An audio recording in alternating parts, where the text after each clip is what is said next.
Welcome back to Table 49. Today we're going to do a play on one of my favorite dishes of all time, my grandmother's mac and cheese.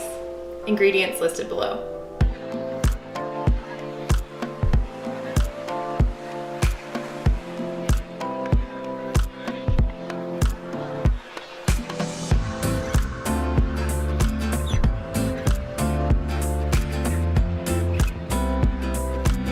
When my grandma made mac and cheese, it was like my favorite thing she would ever do.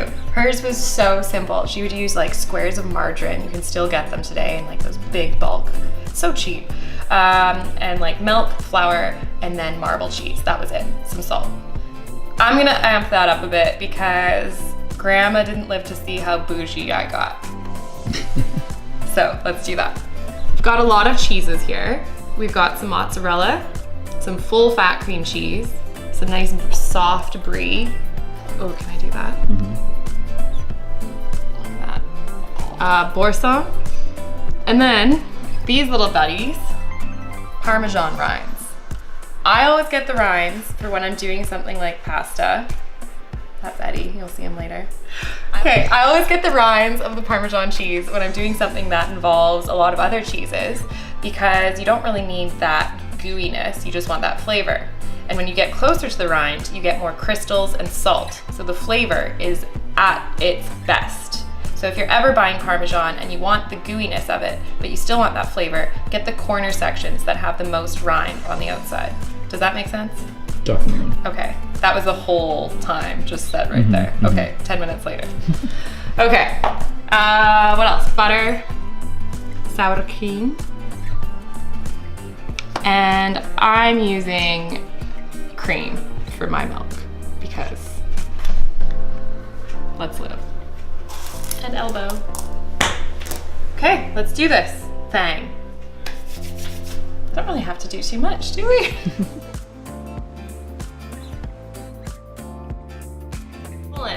We've got some boiling salted water.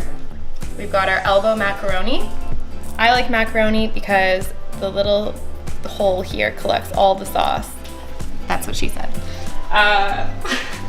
Dump her in. Stirring until it comes back to a boil so nothing sticks and burns to the bottom. And we are going to boil this for whatever it says on your box. Appreciate the like homage to the motherland, but like, where's the English? I'm gonna say 5 minutes.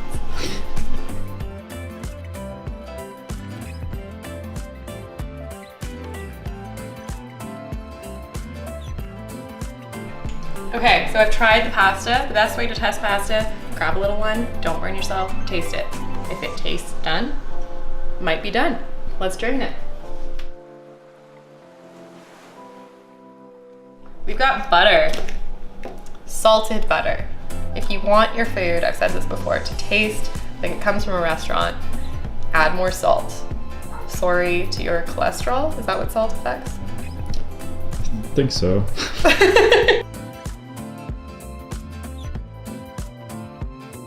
Okay, just a little garlic. I just want a little afterthought of garlic when you bite into this. So we're gonna do a little baby clove, which is very unlike me. It's usually this much, but here we are. In she goes. Just a little. This is on a low temperature, so your garlic is not gonna burn. Okay, let that cook until it becomes fragrant.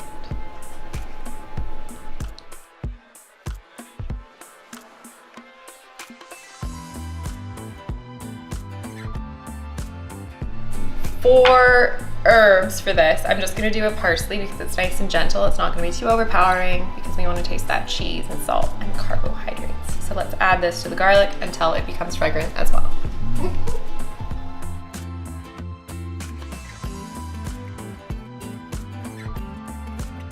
So this is why I use fresh chilies. I dry them myself and then I chop them. Let's get a close-up of this. This is what you buy in the store that's been dried. Sorry. Flaky, like what is that? Paper. This is what I just chopped here. vibrant. You can actually smell it. It smells like chilies, that's good. You want your ingredients to smell how they're supposed to. Garbage. Queen. And it's so cheap to do. This was like $1 for all of these. This was $1. $1. First, we're actually not gonna cheese it up. We're going to add our cream. So that's like 2 cups. You can always add more at the end if you need to by doing a little slurry.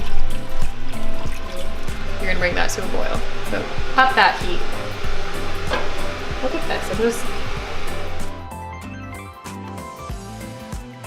Okay, we're gonna add our cheese. Before we do that, this is the easiest way to do it. Turn off your heat. Let's start with, oh God, I don't even know. I don't even know. Cream cheese. Okay, I'm just gonna cube it just so it melts a bit quicker. Again, full fat.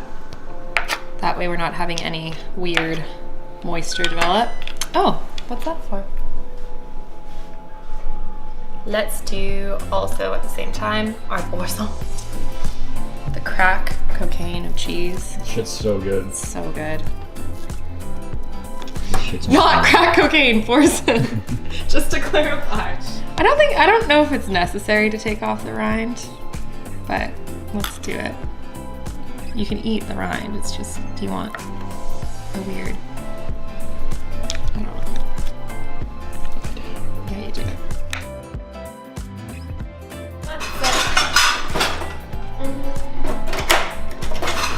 For once I'm not using a microplane, what's happening in the world?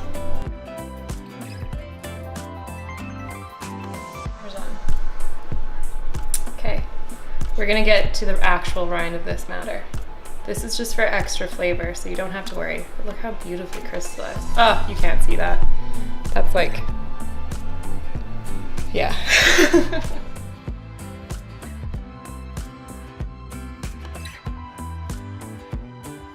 On special, Monterey Jack. Let's add Monterey Jack. Let's see the whole brick, 0.44 pounds.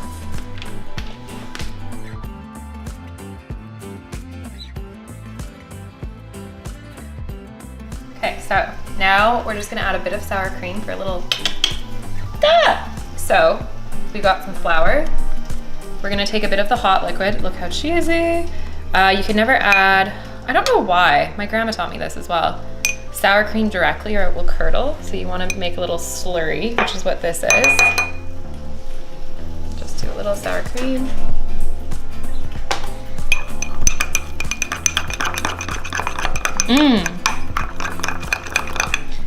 Now that's such a little amount of flour that it shouldn't really have a flavor. However, if you didn't want a floury flavor, you can use a cornstarch or you can do this in a separate pan and kind of cook it off and make a little roux. But we're just gonna go for it. Stir it in.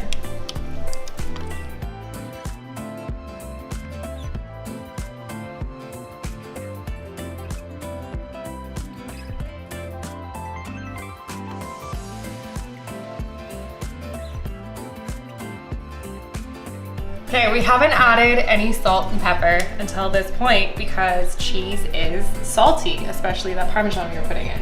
So at the end is when we're gonna taste it. We've added all of our other ingredients. Let's see how much salt we need. None. We're just gonna put pepper on that. Oh. Oh. Maybe a bit of salt.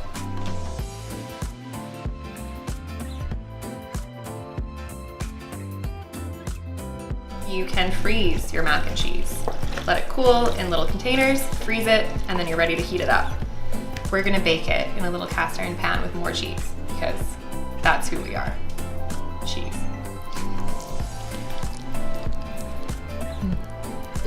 Okay, good. Okay, panko, and a little olive oil.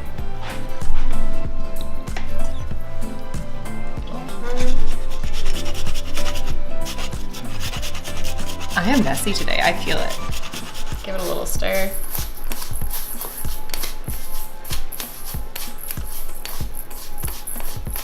I'm just gonna broil this until it's golden.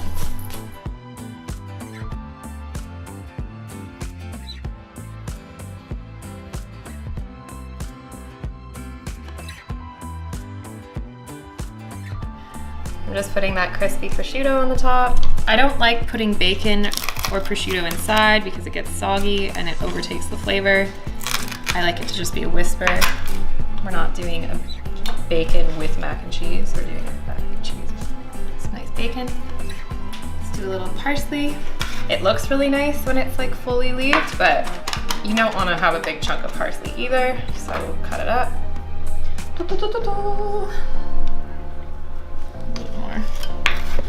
Some truffle salt.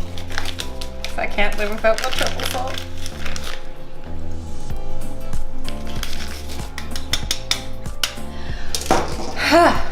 There you go. Not my grandma's mac and cheese.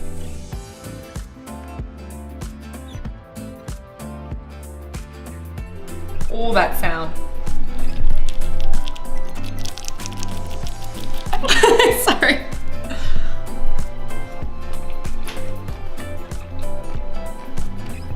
Holy shit. I think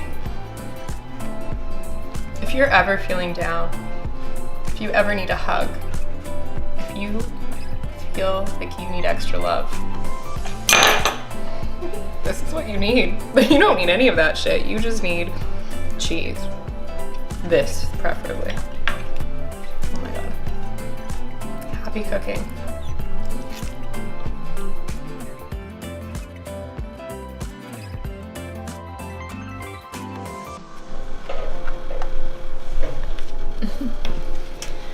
Hey, you want to sit down? You want to take a paw? Oh, he's a good dog.